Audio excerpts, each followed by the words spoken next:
예, 오늘은 하이델베르그 유리문답 74번입니다. 74번. 유아들도 세례를 받아야 하나요? 에 대한 물음을 가지고 우리가 이제 지금까지 몇 주에 걸쳐서 진행되어졌던 세례, 죄 씻음, 중생의 씻음, 이걸 이제 정리를 하도록 하겠습니다. 자, 프린트물 다 받으셨죠? 네. 네, 우리 74번 이 답 파란색 글씨만 한번 쭉 이어서 읽어보겠습니다. 그렇습니다. 그것은 유아들도 오늘과 마지막으로 하나님의 언약과 교회에 속하였고 또한 어른들을 못지않게 유아들에게도 그리스도의 피에 의한 세례와 받음을 일으키시는 성령의 약속되었기 때문입니다. 그러므로 유아들도 언약의 교회 세례를 통하여 그리스도의 교회에 열어가지고 신자의 자녀와 그를 배워야 합니다. 이런 일이 구약에서는 할례를 통하여 이루어졌으나 신약에서는 요새 세례가 제정되었습니다. 네. 자, 이렇게 74번 유아들도 세례를 받아야 합니까에 대한 답을 이렇게 정리를 해주고 있네요. 오늘 이 74번을 해결하기 전에 우리가 먼저 좀 이렇게 근본적으로 근원적으로 뜯어고쳐야 될 내용 한 가지가 있어요. 뭐냐면 남녀노소, 구원에 있어서의 그 남녀노소, 이거에 대한 그 개념을 빨리 재정립을 해야 됩니다. 예. 그러니까 나이가 어리면 오늘 내용에도 이제 어린아이 나오잖아요. 유아들 나오잖아요. 이 어린아이들이 도대체 뭘 알아서 신앙생활을 하겠습니까? 예. 이런 개념들을 우리가 빨리 버려야 되는 거죠. 그러면 우리가 지금 이렇게 나이가 들어서 어린 아이들을 보면서, 특별히 이제 말 못하는 유아들을 보면서 쟤네가 뭘 알아서 신앙생활을 하겠어요? 예? 쟤네가 무슨 의지가 있어가지고 자기 의지로 하나님을 믿겠어요? 이렇게 가거든요. 예. 근데 이 생각 자체가 잘못된 거예요. 왜냐하면 여러분, 우리가 무슨 뭐 의지가 있어가지고 우리가 지금 이렇게 나이가 들어서 뭐 의지라는 것이 도대체 뭔지는 모르겠지만 하여튼 뭐 그 의지를 가지고 있다 치겠습니다. 그 의지를 가지고 우리가 지금 하나님 믿고 있어요? 우리가 그 의지로 우리의 구원을 지금 이루어 가고 있습니까? 우리가 구원받겠다라는 그 의지로 우리가 구원을 받게 되는 거예요? 내 의지에서 출발하는 그 믿음으로 우리가 천국을 갑니까? 죽어서? 아니잖아요. 그러니까 신앙생활 할 때 이걸 빨리 버리셔야 돼요. 나이가 어려서 뭘 모르니까요. 의지가 없으니까요. 아직 생각할 수 있는 그 능력들이 제한되어져 있잖아요. 이런 것들을 벗어나야 돼요. 이런 것들의 개념을 가지고 자꾸 어린아이나 또는 이제 뭐 있어요? 이렇게 상대적으로 또 나이가 훨씬 많으신 분들, 예.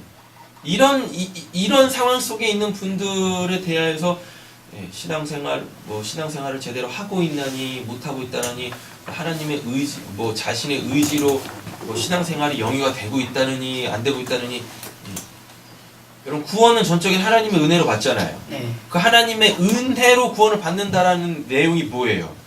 우리 측에서는 남녀노소 의지가 있든지 없든지 상관없이 그냥 하나님께서 우리에게서는 그 어떠한 조건을 찾지 않으시겠다는 얘기거든요.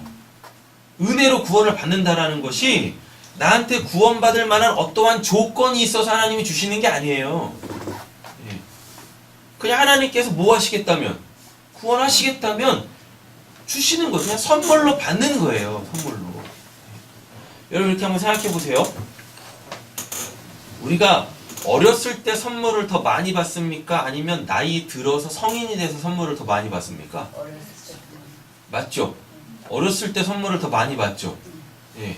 그런데 왜 신앙생활, 왜 이 구원에 있어서는 하나님께서 구원을 선물로 주신다고 하는데 왜 애들은 그렇게 철저하게 배제를 시킵니까?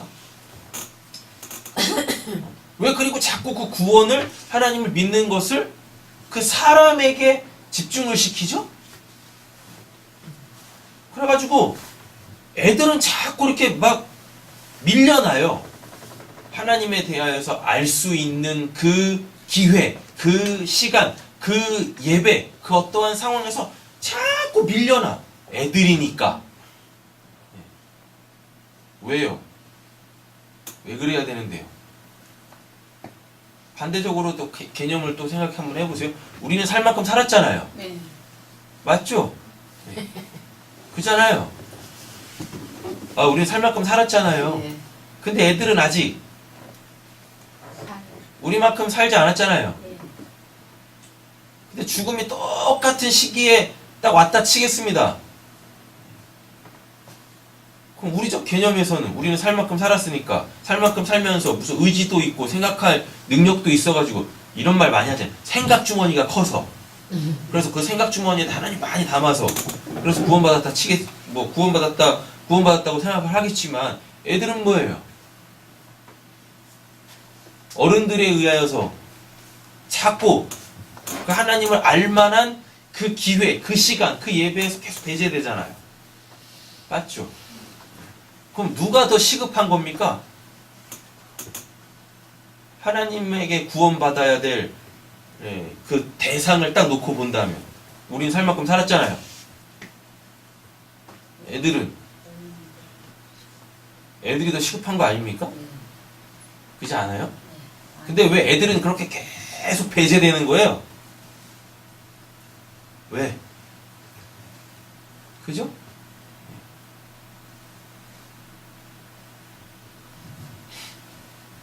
아이들한테 더 심도 있게 하나님을 전해줘야 되는 거 아닙니까? 복음을 전해야 되는 거 아니겠습니까? 맞죠?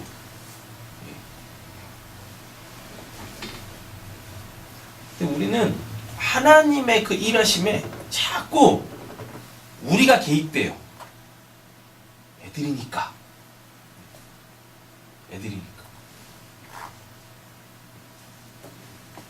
성경에서는 분명히 이야기하고 있습니다. 뭐라고? 지혜자들한테는 그 하늘의 지혜를 감추시고 어린 아이들한테 그 하늘의 지혜를 알려주신 아버지께 감사한다고 예수님이 직접 말씀하신단 말이죠.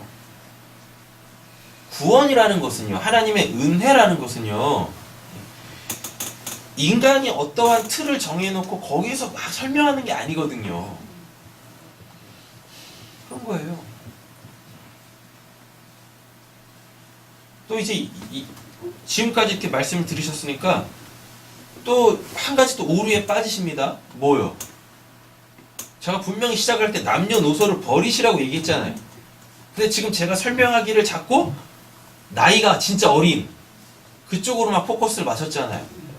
그러니까 결국은 또 말씀을 또 이렇게 잘못 들으시면은 남녀노소가 또 없어지는 게 아니야. 더 확고해져 버리는 거죠. 제가 시작을 할 때 남녀노소를 버리라고 말씀드렸어요. 하나님의 구원을 이야기할 때 그 남녀노소를 빨리 버리셔야 된다고 했는데 제가 지금 계속 설명을 하기를 어린아이와 또 성인을 이렇게 구분지어서 설명을 했잖아요. 그러니까 지금 또 이 설교 이런 내용을 들으시니까 결국은 또 어디에 갇혀버리세요? 그러면 어린아이들이 구원을 받는 건가? 또 이런 또 간다니까요. 성경에서 말하는 어린아이들, 유아들은 남녀노소 할 때 이 나이 진짜 실제적으로 나이 어린 사람들 이야기하는 게 아니라고 말씀을 드렸습니다. 그죠? 예. 자, 이 개념을 가지고 오늘 내용을 한번 들여다보겠습니다. 그렇습니다. 그것은 유아들도 어른들과 마찬가지로 하나님의 언약과 교회에 뭐였대요? 속하였다라 그러죠? 그죠? 예, 그럼 구원이라는 얘기는 결국 뭐예요? 우리가 지금까지 계속 세례에 대해서 봤으니까 세례는 중생의 씻음과 죄에 대한 씻음, 즉 구원이잖아요. 그렇잖아요. 예. 근데 유아들도 세례를 받아요. 왜 받냐면 그들도 구원을 받아야 됩니다. 구원을 받는다라는 것은 결국은 하나님의 언약과 교회에 속하기 때문에 그렇다라고 이야기를 해요. 창세기 17장 7절 읽겠습니다. 내가 너와 세우는 언약은 나와 너의 맺은 것뿐만이 아니라 너의 뒤에 오는 너의 자손과도 대대로 세우는 영원한 언약이다. 이 언약을 따라서 너의 하나님이 될 뿐만 아니라 뒤에 뒤에 오는 너의 자손의 하나님도 될 될 것이다. 것이다. 이렇게 이야기하고 있습니다. 분명히 하나님의 영원한 언약에 대하여서 누구도 포함되죠? 자손 포함되잖아요. 예, 자손 포함된. 여기서 이제 자손이라는 이야기는 내가 이렇게 있으면 나에게서 나온 자를 이야기하죠. 예, 그러니까 어린 아이들도 이 안에 포함이 됩니다. 마태복음 19장 14절을 읽겠습니다. 그러나 예수께서 말씀하셨다. 어린아이들에게 배우는 것을 생각하고 막지 말라. 하늘나라는 이런 어린이들의 될 것이다. 네, 예, 어린 이들의 것이다 라고 이렇게 이야기를 합니다. 근데 어린아이 정리가 되신 거 맞으시죠? 네. 어린아이가 뭐죠?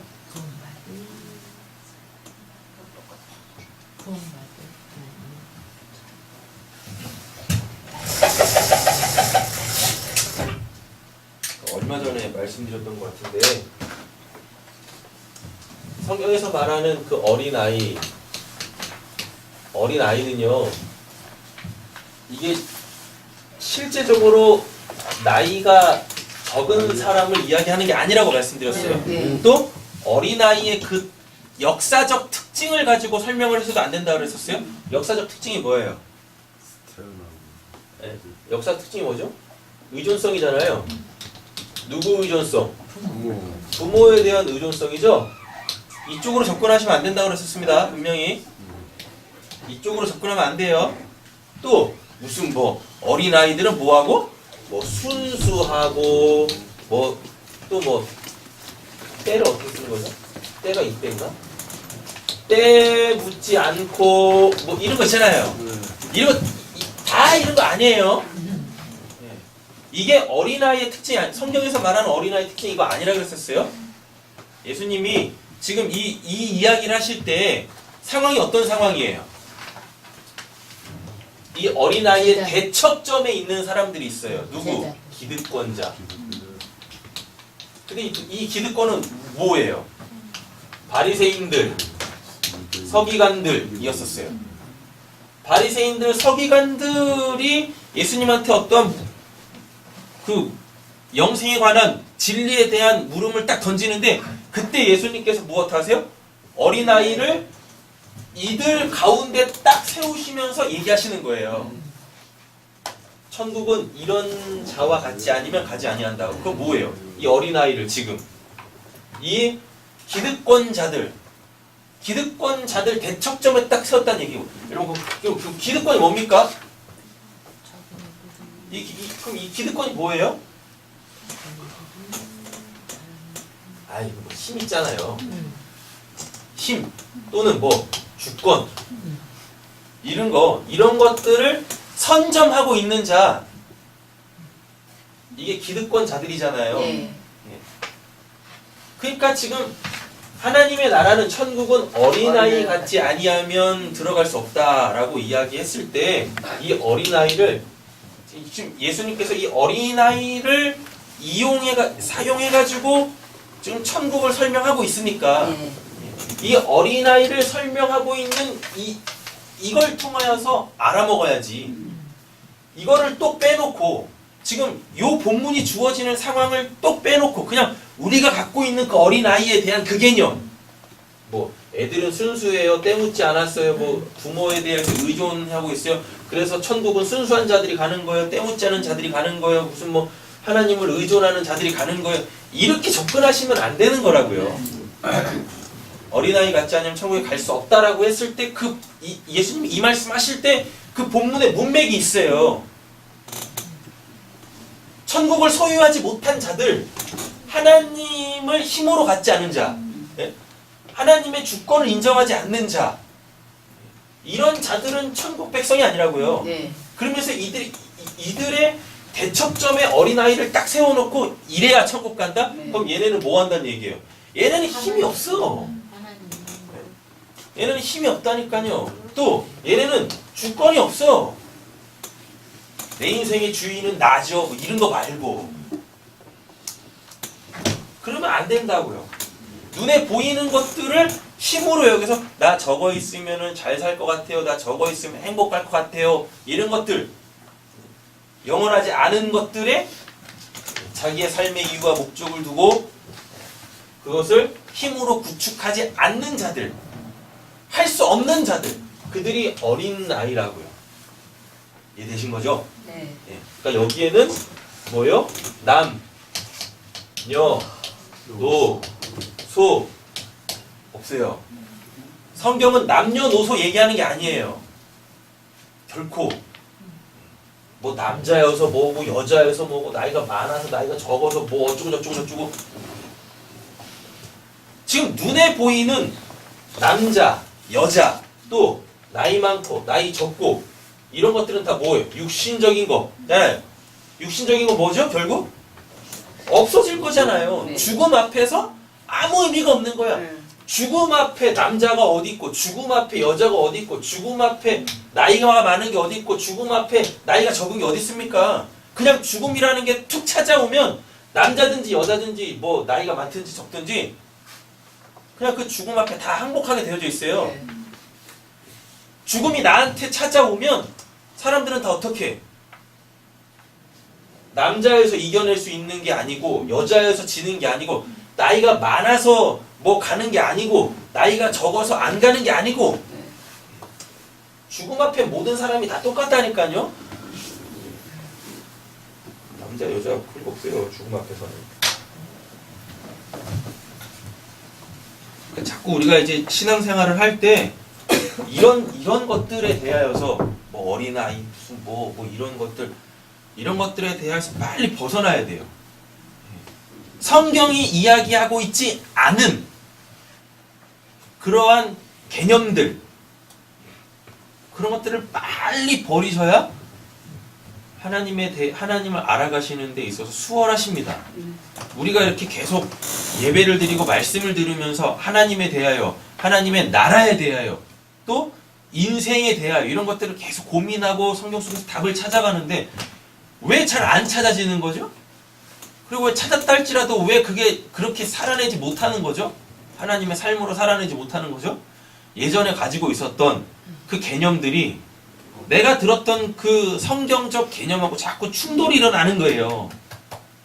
그래서 성경에서 말하고 있는 개념이 딱 내 생각과 내 마음과 내 삶을 딱 이렇게 움켜쥐고 이끌고 가면 되는데 하나님이 원하시는 사람을 움켜쥐고 이끌고 가면 되는데 자꾸 잊어버리네 그건. 예전에 가지고 있던 것들이 다시 또 내 삶의 원리가 돼가지고 그렇게 내가 그렇게 또 계속 또 살아가네. 이게 우리의 연약함이죠. 자꾸 들으셔야 돼요. 그리고 자꾸 생각을 하시고 고민을 하셔야 돼요. 그래야 아주 조금씩 성경적 그 세계관 속에서 하나님께서 우리에게 부여해 놓으신 신앙, 생활, 인생은 이렇게 사는 거야 로 조금씩 그렇게 발을 내디딜 수가 있게 되어지는 겁니다. 조금씩 이렇게. 자, 보겠습니다. 파란색 글자입니다. 또 어른들 못지않게 그러니까 접근 자체가 이게 시작부터 잘못하고 있는 거예요. 이 하이델베르그 요리문답 74번 자체가 시작부터 지금 단추를 잘못 깨고 있는 거예요. 왜 이런 말을 원래 쓰면 안 돼요. 또 어른들 못지않게 지금 이거 해결할 때 이거부터 없애시라 그랬죠. 네. 남녀노소 이 개념이 없어져야 돼요. 하나님 나라에는 나이가 많고 적고 남자 여자 이런 게 없다니까요. 그런데 유아들도 세례를 받아야 합니까? 이거에 대하여서 풀어내는데 결국 어디로 돌아가요? 남녀노소로 들어가네. 결코 답이 안 풀려요. 또한 어른들 못지않게 유아들에게도 그리스도의 피에 의한 속죄와 믿음을 일으키는 성령이 약속되었기 때문입니다. 라 그래요. 어른들 못지않게 라는 말을 쓰면은 안 되고요. 차라리 어떻게 하는 게 맞겠습니까?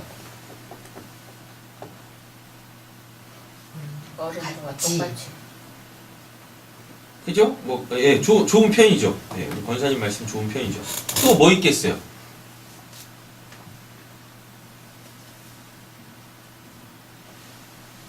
반드시 유아들의 계도가 아니라 유아들도 이렇게 가야 되겠죠. 네.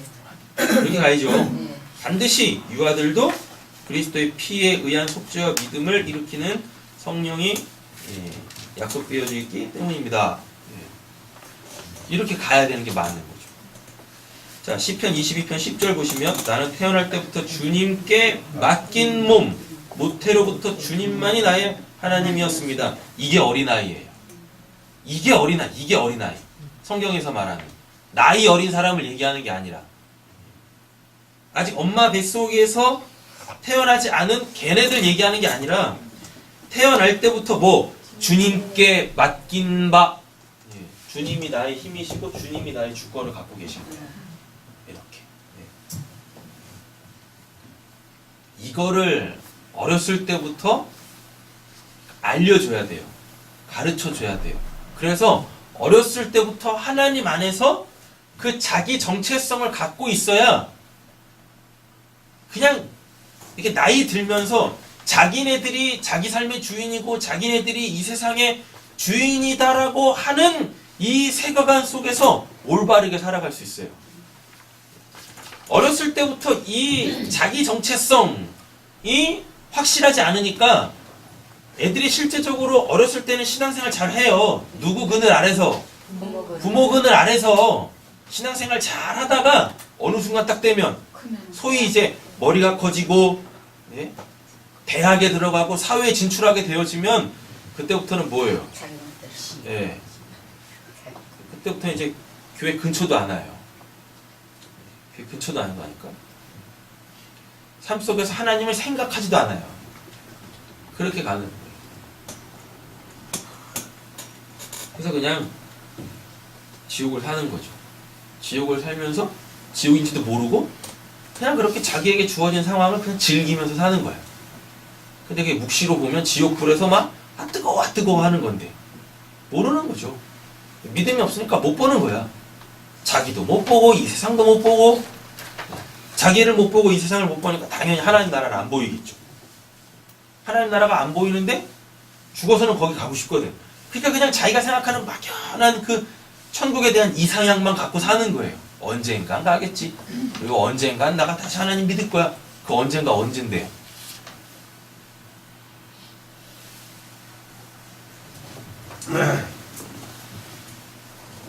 제가 요즘에 개인적인 시간 속에 계속 고민하는 게 있어요. 삶과 죽음에 대한 그 고민들을 많이 합니다. 근데 이런 고민들을 이렇게 공개적으로 하지 않습니까?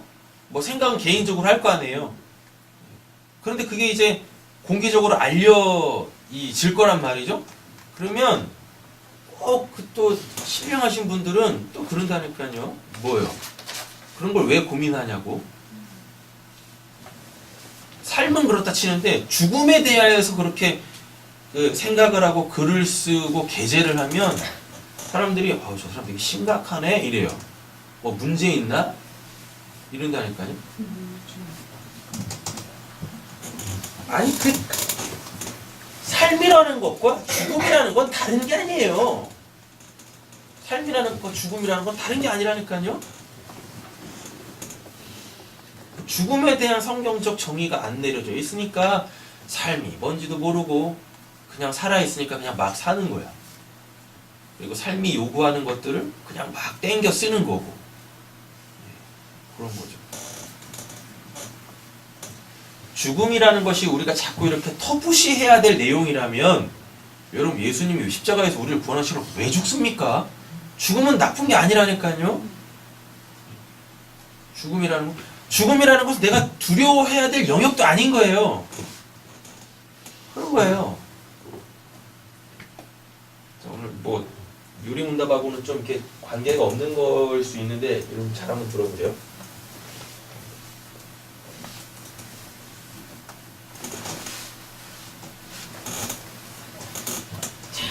참 사람이라는 게 되게 웃겨요.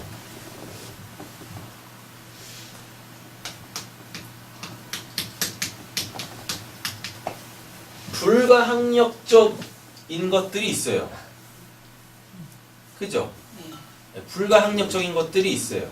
다른 건 다 차치하고 불가항력적인 거 딱 두 가지만 딱 꼽으라면 그거 한 가지는 뭐예요? 삶이라는 것과 죽음이라는 것입니다. 이게 사람들은 근데 자꾸 이거를 자기의 그 의지의 영역 속에다가 자꾸 집어넣으려고 그래요. 그 의지로 살고 내가 의지로 죽으면 그걸 뭐라 그러죠? 그걸 자살이라 그러잖아요.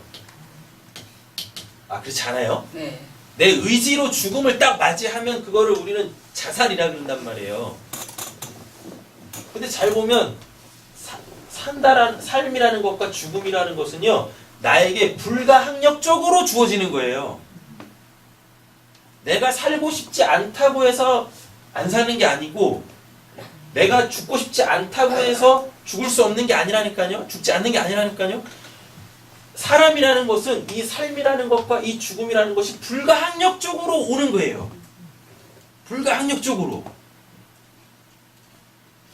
여러분들이 의지로 주무십니까? 여러분들 의지적으로 자다가 깨어나세요? 그러세요? 네, 그 자동이 뭐죠? 그게 불가항력적이라는 얘기예요. 삶이라는 것, 죽음이라는 건요, 이게 이렇게 구체적으로 이렇게 들어가 보면은요, 내가 의지로 뭘 할 수 있는 게 하나도 없어요. 내가 의지를 갖고 있으면 배 안 고파요? 내 의지와 상관없이 배고프죠. 맞죠? 네. 예.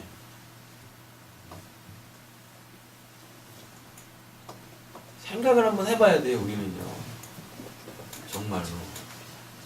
근데 되게 웃긴 게, 이 대부분 사람들이요, 이 불가항력적인 것에 대한 두려움을 갖고 있어요. 예. 인간의 근본적 두려움은 인간의 의지 바깥에, 그러니까 불가항력적으로 오는 것에 대한 그 두려움이 있다니까요. 인간의 모든 두려움의 원천이 바로 그거예요. 내 의지와 상관없는 곳에서 일어나는 것, 그게 나한테 적용되어질 때 그것에 대한 사람들이 두려워해요. 그래서 사람들이 사는 것에 대한 두려움이 있는 거예요. 그 반대급부로 죽음에 대한 두려움도 있는 거고. 근데 이걸 이제 신앙생활이라는 건 이게 바뀌는 거거든요. 이 불가항력적이다라는 것은 결국은 인간의 의지, 나의 의지의 영역이 아니잖아요. 근데 이게 막 나한테 찾아오죠. 지금 여러분들이 살아 계세요. 네. 여러분들이 살아있는 것이 여러분들에게 속해 있는 게 아니에요. 원래는 나에게 속해 있는 게 아니라니까. 지금 불가항력적으로 나를 살게 하는 게 있어요.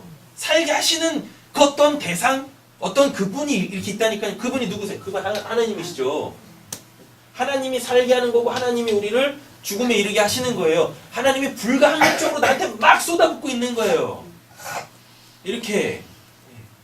그럼 다른 말로 바꿔보세요. 삶과 죽음에 대한 막연한 그 두려움을 가지고 있다? 결국 그 두려움은 누구에 대한 두려움이란 얘기예요? 하나님에 대한 두려움이란 얘기예요. 그 구원은 뭐예요? 이 하나님에 대한 두려움을 없애는 게 구원이에요. 요한일서에 뭐라 그래요? 하나님은 우리한테 두려움의 영을 주신 게 아니다라고 얘기한다니까요. 근데 여전히 하나님이 두려워. 하나님이 두려운 게 대부분 이제 교회에서는 하나님이 두렵지 않다라고 얘기들 합니다. 거짓말도 잘해요. 진짜 거짓말도 잘해.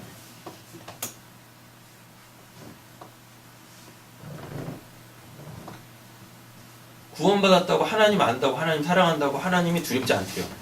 그러면 삶과 죽음도 두렵지 말아야 돼요. 근데 왜 두려워하는 거예요? 삶과 죽음을. 실례로 제가 자꾸 이렇게 좀 먼 개념을 자꾸 이야기하시는 것 같은데 내일 오는 게 굉장히 두려우실걸요? 대부분 월요일날 병에 걸려요, 사람들이. 먼병, 월요병. 이잖아요. 월요병 걸린다니까. 그래서 내일이 오는 게, 월요일이 오는 게 한 주간이 시작되는 게 그렇게 두려워요, 사람. 두려운데, 싫어하고. 그런 거하고 연관을 시켜보세요. 아니, 하나님이 오늘 나와 함께 하시면 월요일 날은 하나님이 함께 안 하십니까? 네? 월요일 날은 하나님 함께 안 계시는 거예요? 근데 월요일 날 왜 그렇게 두려운 거예요? 왜 그렇게 싫은 거고? 그러니까요. 네. 왜 싫은 거예요? 왜? 이런 고민들을 안 해요. 사람들이.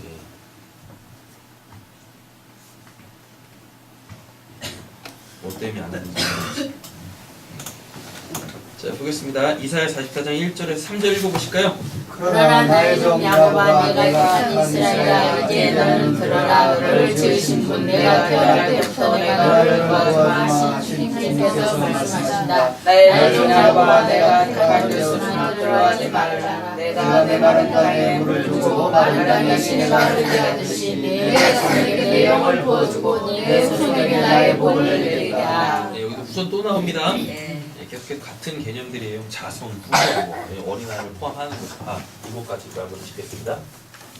교회에서 이제 저는 거의 그런 설교 안 하잖아요. 본문을 딱 보고 그 본문을 쭉 해석한 다음에 우리 이렇게 살아봅시다. 이렇게 사는 것이 하나님의 뜻입니다라고 그런 설교를 거의 안 하잖아요. 대부분의 교회들은 그런 설교를 합니다. 성경을 딱 본문을 딱 보고 거기서 뭐 해석을 제대로 했겠죠? 해석은 제대로 했을 거예요. 그 다음에 그 해석한 내용을 안 가르쳐주고 뭐예요? 목사들이 이제 설교를 준비하면서 성경을 해석할 거 아니에요. 그거는 교회에서 설교를 안 한다니까. 그리고 뭐예요? 그 해석한 걸 가지고 이제 교회에서 뭐 적용점들을 얘기해요. 대부분 교회가. 저도 그랬었었고 대부분 그렇게 해요.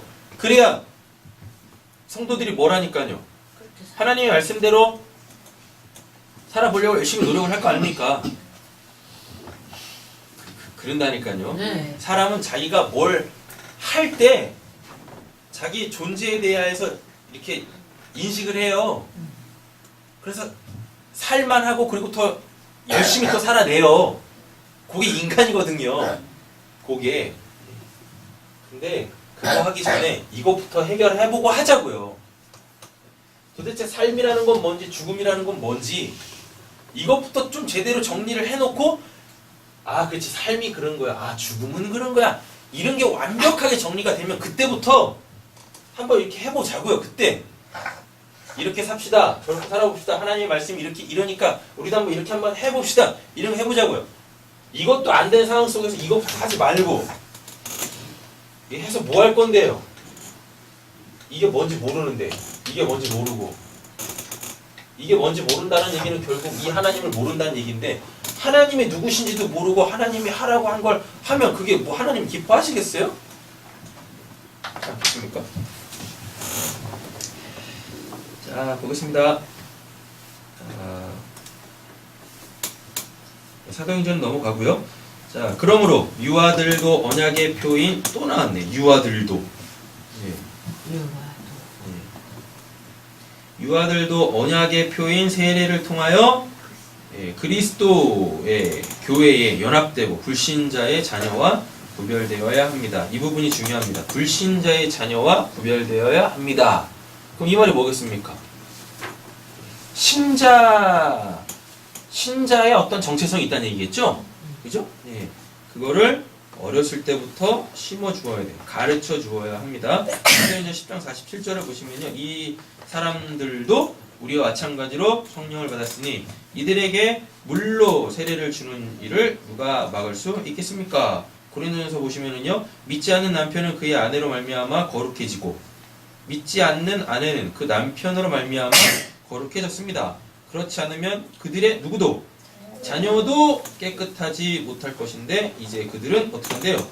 거룩하다라고 이야기합니다. 왜 우리가 유아 세례를 줘야 되겠습니까? 그 거룩해진 부모들에 의하여 그 거룩을 상속받는 거예요. 거룩을 상속받는 거예요. 여기도 보시면 이제 뭐 민서, 루나, 뭐 아진이, 찬이 이렇게 있는데 얘네는 지금 자녀잖아요. 맞죠? 그럼 이렇게 4명 이렇게 있는데 얘네들한테는 누가 있다는 얘기예요? 부모가 있고. 부모가 있다는 얘기죠. 그죠? 그럼 부모와 자식 간의 관계가 뭐예요? 성경에서 뭐라고 정리해요? 자녀는 부모의 것으로 사는 자예요. 앞으로 살 자예요. 되셨죠? 앞으로 살 자예요. 그럼 유아 세례가 뭐냐면 이제 오늘 말씀 정리하겠습니다. 유아 세례라는 게 뭐냐면 내게 이건데 내가 어느 땐가 너한테 그거 다 줄게. 이게 유아 세례의 의미예요.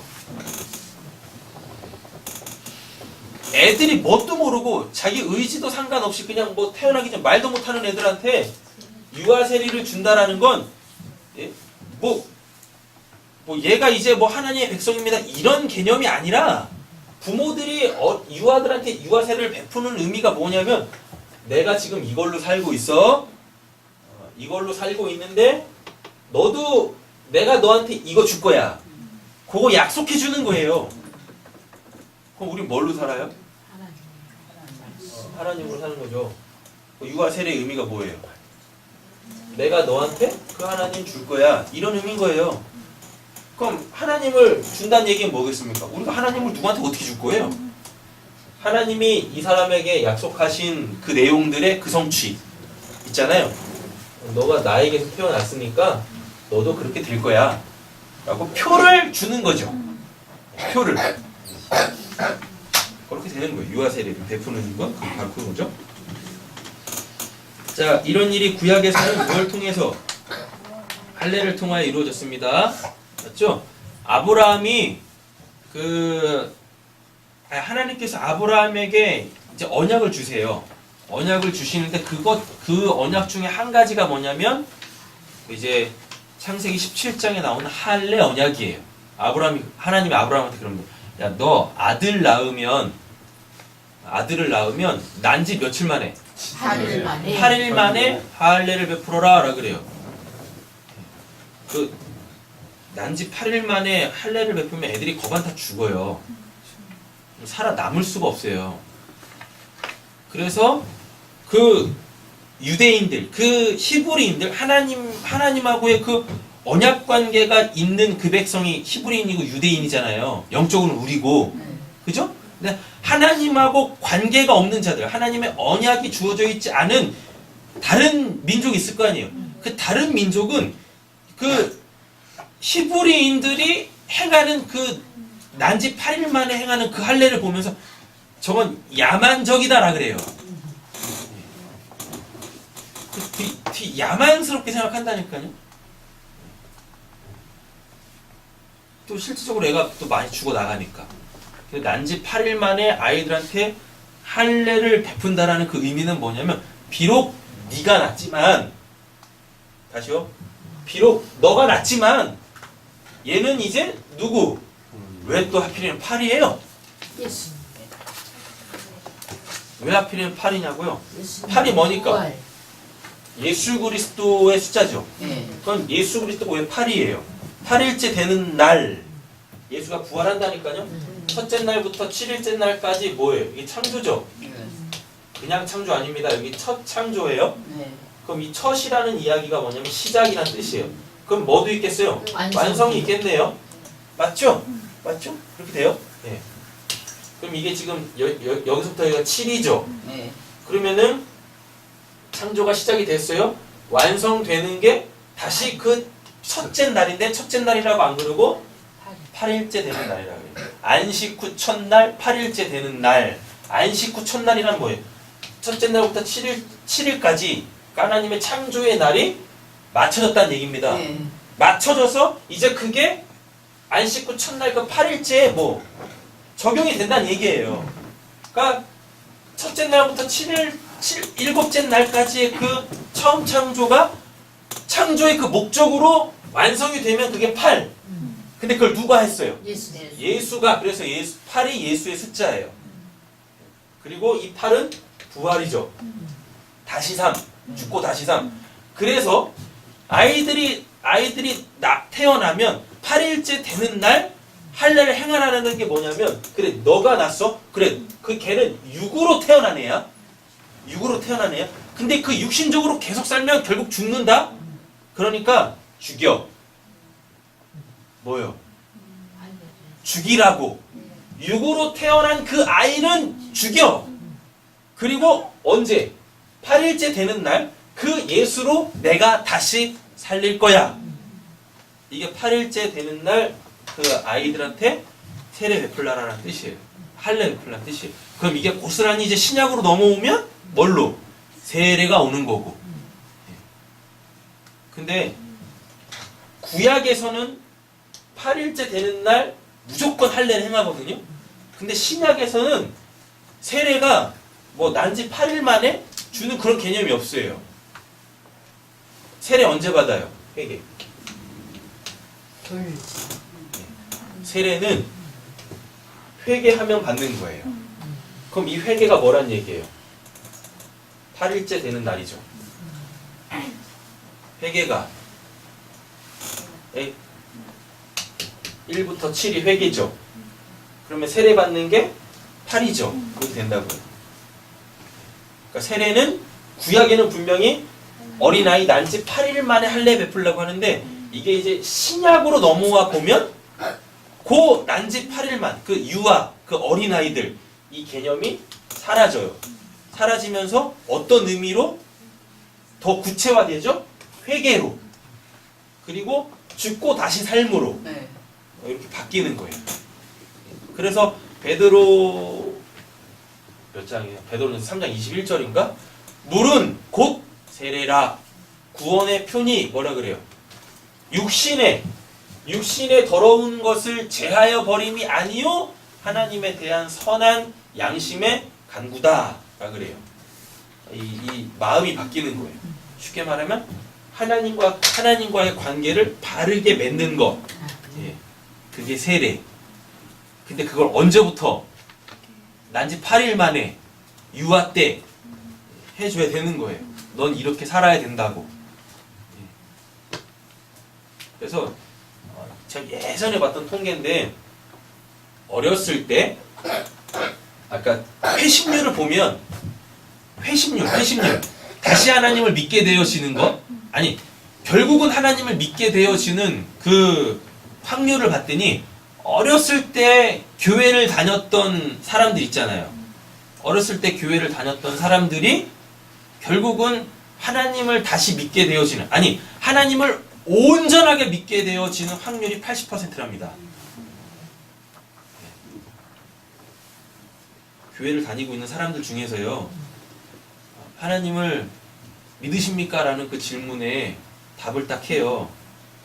그러면 어떻게 하나님을 믿으셨습니까? 언제부터 신앙생활을 하셨습니까? 그 대부분 이렇게 살펴보면요. 100이면 80명이 어렸을 때부터 신앙생활을 했던 사람들이 성인이 되어서 결국은 하나님을 믿더라라는 겁니다. 그래서 어렸을 때 신앙생활하는 게 중요해요. 왜? 나중에 뭐 이제 자기 의지가 생겼을 때 무슨 뭐 그래 자기 의지로 이제 뭐 종교를 선택하고 하나님을 선택하고 뭐 이럴 시기가 왔을 때요. 나 이제 하나님 안 믿을래. 그냥 나 그냥 하나님에게서 벗어나서 그냥 나 자유롭게 살래. 그랬다가도 결국에는 100명 중에 80명이 결국 그 삶이라는 것과 죽음이라는 것에 대한 그 고민 끝에 결국 하나님을 찾게 되더라 라는 거죠. 이렇게. 자, 신약에서 그 대신 세례를 지정했습니다. 그분 안에서 여러분도 손으로 행하지 않은 할례 곧 육신의 몸을 벗어버리는 그리스도의 할례를 하였습니다. 여러분은 세례로 그리스도와 함께 묻혔고 또한 그분을 죽은 사람들 가운데서 살리신 하나님의 능력을 믿는 믿음으로 그리스도 안에서 그리스도와 함께 살아나셨습니다. 라고 이야기합니다. 세례라는 것은 그리스도와 함께 죽고 사는 거예요. 네. 근데 이게 언제서부터? 예. 어려서부터 주어져야 되는 거죠. 약속으로 주어져야 돼요. 쉽게 말하면 이런 거예요. 우리의 구원은 나한테 뭐가 있기 때문에 창세전 언약? 내가 태어나기 전부터 그게 있었었잖아요. 그거를 유아 세례로 확인시켜 주는 거예요. 그렇게 그 창세전 언약이라는 것은 하나님이 제정하신 거잖아요. 그게 어떠한 형태로 우리에게 눈에 보여지는 걸로 가르쳐줘야 돼. 그게 뭐예요? 그게 유아 세례. 아직 태어나지도 않은 사람한테 뭐 세례를 베풀 수는 없는 거잖아요. 그러니까 유아 세례 이런 거 애가 태어난 다음에 그 아이가 어떠한 뭐 의지나 또는 이 자발적 선택이나 이런 게 주어지기 전에 미리 그냥 그렇게 상세적 언약이 있다고 그렇게 육신적 어떤 행위로 주어지는 거죠. 베푸는 거죠. 이렇게 되는 거예요. 그렇다고 유아 세례 받았다고 반드시 구원을 받는다? 그것이 곧 죄사함이다. 그거 아니에요. 세례는 죄사함 자체가 아니라 그랬었어요. 표라 그랬지. 표라 그랬었어요. 자, 녹색 동그라미 첫 번째 거 읽겠습니다. 유아들에게 세례를 베푸는 것은 구원이 전적인 하나님의 은혜로 받는 것임을 상징적으로 가르칠 수 있다. 구원은 인간의 행위에 근거를 두지 않는다. 네. 유아들 본인의 의지와 상관없이 우리도 마찬가지입니다. 우리의 구원이 무슨 뭐 내 의지로 받는 겁니까? 하나님이 그냥 선물로 주시는 거지.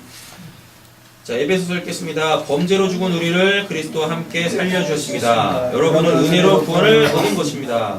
여러분은 믿음을 통하여 은혜로 구원을 얻었습니다. 이것은 여러분에게서 난 것이 아니요 하나님의 선물입니다. 행위에서 난 것이 아닙니다. 그러므로 아무도 자랑할 수 없습니다. 되는 거죠. 자, 녹색 동그라미 또 읽겠습니다. 어려서부터 자신의 정체성을 하나님 안에서 생각하는 것은 신앙생활에 있어서 첫 단추와도 같다. 예.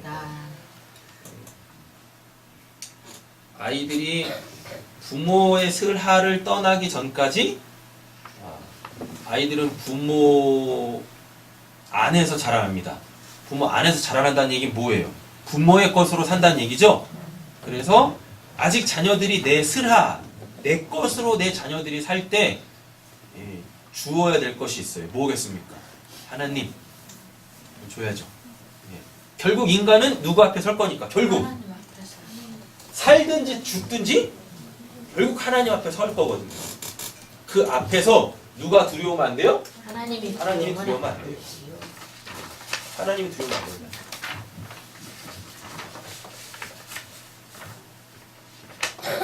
자, 디모데후서 읽겠습니다. 그대는 어려서부터 성경을 알고 있습니다. 성경은 그리스도 예수를 믿는 믿음으로 말미암아 그대에게 구원에 이르는 지혜를 줄 수 있습니다. 모든 성경은 하나님의 영광으로 된 것으로 교회가 바르게 하고 교육하게 이릅니다. 성경은 하나님의 사람을 유능하게 하고 그에게 온갖 선한 일을 할 수 있게 하는 것입니다. 아멘. 있죠. 자, 디도서 읽겠습니다. 그가 우리를 대신하여 자신의 주심을 모든 불법에서 우리를 구속하시고 우리를 깨끗하게 하사 선한 일에 열심히 친백성이 되게 하여 하심이니라. 아멘. 이거 개혁 한글판 성경이거든요. 근데 개혁 개정판으로 넘어오면서 이 단어가 뚝 빠져버렸어요. 친. 제가 개인적으로 좋아하는 표현 중에 한 가지가 이게 뭐냐면 친백성이거든요. 친백성. 이게 요즘 성경에는 없어요. 개혁 개정판에는 이 친백성이라는 표현이 안 나오더라고요. 그래서 그냥 애써 개혁 한글판 성경으로 옮겨놨습니다. 자, 말씀 마치겠습니다. 보라색 글자 읽겠습니다. 유아세는 무엇보다 부모에게 강력한 의무를 요청합니다. 자녀들에게 대한 깊이 생각해야 한다는 것이다. 유아세를 받았다는 것은 그 아이가 불신자의 자녀를 가르다는 것을 의미한다. 그렇다면 이제 우리는 그들을 실제로 바르게 키워야 한다. 세상법이나 가치관이 아니라 하나님의 말씀으로 가르쳐야 한다. 그들에게 믿음을 주는 것은 하나님이 하시는 일이지만 그들로 하여금 말씀을 듣게 하고 기독교적 가치관을 심어주는 것은 부모의 신성한 의무이다. 잘 가르치시고 내 아이가 아니다 할지라도 교회 안에서 또는 내 친척들 중에 이러한 어린아이가 있다라면 하나님에 대해 잘 가르치실 수 있는 우리 성도님들 되시길 간절히 소원합니다. 네.